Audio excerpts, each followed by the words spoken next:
Hello, welcome back. In this video, we'll talk about the arithmetic expressions. uh, we saw them before and we used them actually during the previous lectures. Arithmetic operators are used with numeric values to perform common mathematical operation. Just like we have in math operators, we have the plus, subtraction, multiplication, division, and exponentials. So the way these operators are presented in Python, just as you guys probably expected, and we saw that before. Okay, let's take a look at it now and think about it. We talked before numbers. We have two different types of numbers in Python. We have float numbers and we have integer numbers. What's going on if I add two integers to each other? So an integer plus integer, the result is going to be an integer. If I multiply integer with another integer, the result is going to be also an integer. Same thing with a subtraction. With two integers, the result is going to be integers. When it comes to floats, it's going to be also the same thing. When you add two floats to each other, the result is going to be float. When you multiply them, the result also is going to be float.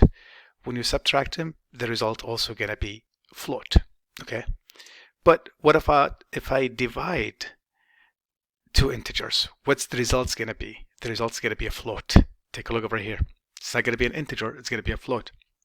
Same thing if I excuse me, if I have two floats number and divide them, the result's going to be float. Here's an example. I have two floats, the division of them is going to be float, and here's the two integers and the result was a float as well. Okay. What about the persistence of these operators? It's the way Python treat them just like we do with math. First priority is for the negative numbers, and then after that comes to the multiplication and the division, and after that it comes to the addition and subtraction.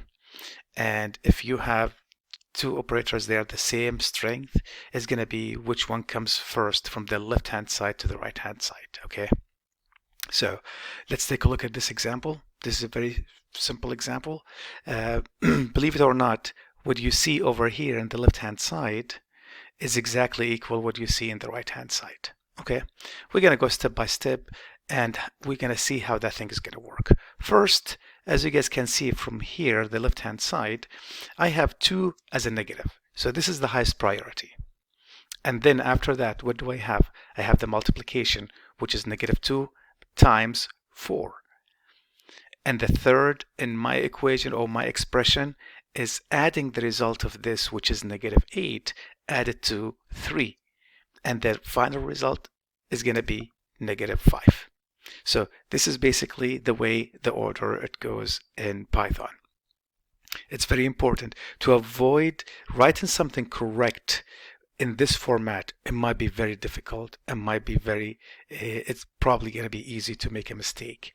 It's very important and it's highly recommended to use parentheses to break it down.